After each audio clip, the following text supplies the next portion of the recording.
as the Hulk from Age of Ultron. Look at him, he's so cute. So what we want to do is kind of show some of the new things he can do. So as you're kind of exploring the farm, he has the ability to kind of leap through the air. Wow. So what we can do is we can explore this area. And this is one of the free roaming sections that we have within the game. We have some other ones as well. We're going to go to New York City. We're kind of really want to have these areas where you're going to explore. There's races, there's kind of adventure. You'll encounter characters, all these kind of cool features.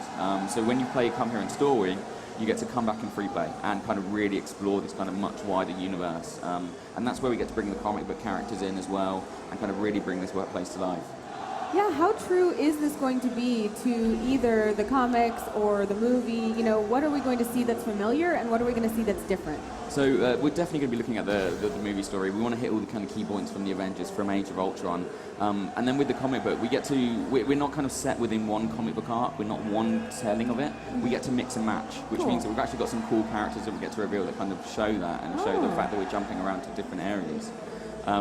Some of the cool things as well is what we get to do with the characters. This is brand new for this title. Here we've got Iron Man, and kind of Iron Man has his suits. What we can do is you can actually go into Tony Stark's HUD, and then you actually have the ability to change suits on the fly. So what we'll do is we're going to select the Mark 1 armor, and in comes Stanley. So Stan's helping us suit up. And the little chicken too. Yeah, so that chicken actually kind of harassing Hulk a little. It's keeping him hangry. So that gives us the Mark 1 suit, and then we actually have more suits than what we're showing here in the game, but we want to kind of give a bit of a flavour of what the team have been working on. Do you know the Mark 5 suit at all, the suitcase armour? Not too well, can you show me? Yeah.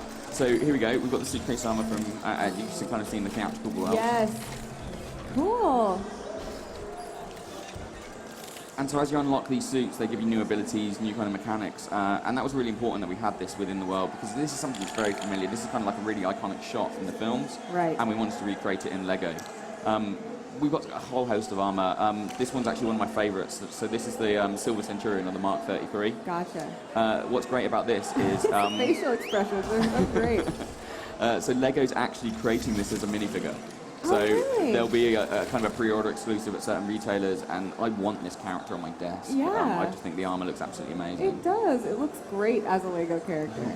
And is this specific to Iron Man, that he has the changeable suits, or are there going to be other changeable things for other characters too? So this is kind of very specific for Iron Man. We kind of can jump into some other characters. We saw Stan Lee earlier. We actually have Stan Lee playable in the game as Iron Stan. So we have Stan Lee in his own Iron Man armor. So we want to kind of have a lot of fun with the character. You know the Hulkbuster from Age of Ultron? Stan kind of has his own ability. He gets to call in the Stan Buster. Oh wow! So we have the Hulkbuster in the game, but we now also have a Stan Lee themed Hulkbuster. Oh my gosh! Look at his face. So he's got a pencil there. There's a desk lamp. There's a coffee cup. And the team spend a huge amount of time kind of bringing these characters to life. It's got one of my favourite animations at the moment, where Stan kind of pops out and he starts working away on this typewriter. So they do an incredible job of really bringing these characters to life. And the Buster's changing the typewriter for him. So that's that humor that I love so much about this game, that it's not necessarily jokes, but just it's delight kind of brought to life. And as somebody who works on this game, how do you go about creating those delightful situations? Is it just, you ask yourself what you would like to see? Well, yeah, very much so. The team do a kind of brilliant job of saying, okay, what would we find funny? And we have massive Marvel fans in the office. So they're looking at it and going, say, well, okay, what would we find funny from an animation perspective? What would we find funny from lines of dialogue? What would we find funny from gameplay? And they just do an incredible job of kind of wrapping this kind of really believable Marvel universe, but done with Lego humor. So they're the characters you know and love, but in an environment that's different from the normal. Right. Who are we looking at right now? So this is Speed. So he's one of the comic book characters we mentioned. He's a brand new kind of reveal for Gamescom. And this is kind of one of the comic book, I love his kind of animations that he has. I know, it's just so great. We have some other characters as well. We have the unbeatable Squirrel Girl. Oh, wow. So another reveal here for Gamescom. So Unbeatable Squirrel Girl. We know there's some massive fans in the office who in particular wanted to get Squirrel Girl back into the game. Are you up to date on your Thor? So we have actually Thor, but it's Jane Foster. Oh wow, so that's exciting. This is what I was meaning about the kind of the ability to mix and match both new and old content. Right. So stuff that's brand new, kind of with kind of current Marvel themes, as well as classic characters in there. We've got other characters as well. So we've got Kamala Khan. So Miss Marvel, so she's going to be in the game, and it's kind of really exciting that we kind of mix and match all of these people in this universe and kind of have a lot of fun with the characters. And so as I'm playing through the game, I can switch between any of these characters as long as I've unlocked them? Yeah, so very much so. That's what kind of free play is about. So when you're in story mode, we kind of set the real characters in the kind of real locations. Gotcha. But then when you come back in free play, we want you to be able to toggle. You want to switch. You want to be able to try these characters out, see what new moves, see what abilities they have. And sometimes, are there going to be objectives that I can only get as I go back in free play mode and use different characters and their abilities? Oh yeah, very much so. So characters will have unique abilities, and as you're exploring the world, you'll see things where you'll go, you know what, I need a certain character, I need a certain ability. So when you do unlock that character, you'll come back and go, oh, excellent, we can now use this ability and use this character to progress and see more and unlock more content. Awesome. Well, what are some of the unique abilities that you think are the coolest? So one of the great things, we've actually got this ability to team up characters together and do special moves. So as you're fighting, you can build up a charge meter, and then what you can do is you can actually trigger these special moves. So here we have Black Widow and Iron Man kind of doing a special, or basically like a smart bomb attack. And that means that we get to use these moves to kind of take down multiple enemies. It's really revamping the combat system. We know that people would love to build kind of LEGO games, but they wanted more from what you could do with combat. So we've added these new abilities, we've added these new mechanics, and you can kind of decide when you want to trigger these moves. One of my favourite characters is actually Quicksilver. So for very kind of prominent in Age of Ultron, he has an ability to target multiple enemies.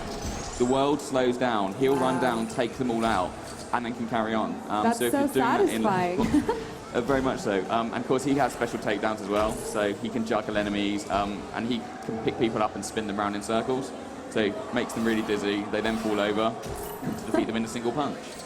So we want to kind of have a lot of fun with these characters, but like we say, we're revamping the mechanics, making sure there's loads of kind of new cool features. And it's just such a huge game. The team are kind of still putting in content. What's great is we're kind of announcing the release date for this title now. It's going to be available in Europe on January 29th. Okay. And it's going to be January 26th for America. And that's just basically because we really want to fill this game with so much content that people are going to, even if you played the last LEGO Marvel Superheroes, you get to play this game. There's over 100 new characters for this title. Wow. So even if you played the last game, there's 100 characters you won't have seen before. Wow. And we're just really filling this world with kind of huge amount of content, huge amount of cool things that you get to do. And we just love these characters. We just want to bring kind of the world to life and have a lot of fun with things. So if somebody hasn't played a LEGO game before, what kind of gamer would you say this would appeal to? We talked a little bit about families, that this is family safe, but of course adults like to play too. So what kind of gamer do you think this is going to really appeal to? It's quite a wide spectrum actually, because there's so many things you can do in the game. We have kind of lots of collectibles, lots of characters to unlock, so if that's your thing, if you love collecting things, perfect, you'll love a LEGO title. But we also get to do things like races, there's going to be like kind of combat modes, and like we say, we get to follow the story of the Avengers and Age of Ultron. So you get to be Hulkbuster fighting Hulk in Johannesburg and do the kind of massive elaborate set pieces. So even if you love your massive spectacle in game, that's something that we can cater for. We can say, you know what, yeah, you get to play something, you get to do something that's really special, really kind of big spectacle. The team pushing the kind of limits of what we can do with the tech and just kind of making an experience that we're trying to make it something that everyone's going to like to play. We love making these games, we love playing them with our families, and we've got some hardcore gamers, so this is what we're kind of trying to do. Well, this has been tons of fun, even just watching you play. I'm excited to see the rest of the news that comes out as we approach your release date. Where can people find more information about this game as we wait for it to release? So keep an eye out on all kind of the Warner Brothers games, Twitter channels. There's actually a LEGO Marvel Twitter as well, so if you want to follow that. And even the Marvel guys, because we work so closely with Marvel, they're really on board with it as well. So keep an eye out on anything you can think of that will be related to either LEGO or Marvel, and you should be good. Awesome. Well, thank you so much for your time, Phil. Really appreciate it. Guys, be sure to check this out online. We'll be right back with more from Gamescom 2015.